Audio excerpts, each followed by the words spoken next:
Over the last several years, we've seen 7 randomized trials using erlotinib and gefitinib compared to chemotherapy in EGFR mutant patients. And all of these trials have shown a similar theme end result, which is that progression-free survival is much enhanced and objective response is much enhanced with the EGFR treatment.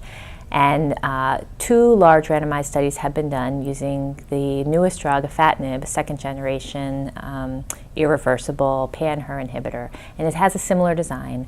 LUX-Lung 3 was a randomized study that was done globally, looking at afatinib versus cisplatin pemetrexed in first-line setting for EGFR mutant patients. And LUX-Lung 6 was done primarily in Asia, almost solely in China. And it looked at afatinib frontline versus cisplatin gemcitabine. These results, the primary results of both of these studies, the progression-free survival advantage has been presented and published and has led to the approval of afatinib in many countries around the world. What we're talking about today is the overall survival analysis. Each of these studies has now reached maturity level where we can talk about the survival.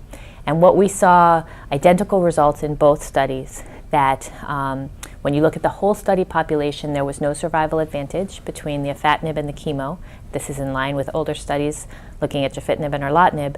But what's new here is that when you look at the different types of EGFR mutations, you see different results. And specifically, the patients who have the exon 19 deletion mutation have quite a significant survival advantage when they're randomized to the afatinib compared to the chemotherapy frontline. The median difference is over a year. I mean, we don't have really any other lung cancer studies that have a median survival advantage of a year from one arm to another. That same survival advantage did not show up in the L858R mutation patients. So I think the 2 main take-home points from this study are that for EGFR mutation patients with an exon 19 deletion, afatinib is really the standard of care treatment. And we can't lump these 2 groups of patients necessarily together in our minds anymore. They may respond differently to treatments, and they should be stratified and studied separately in future trials.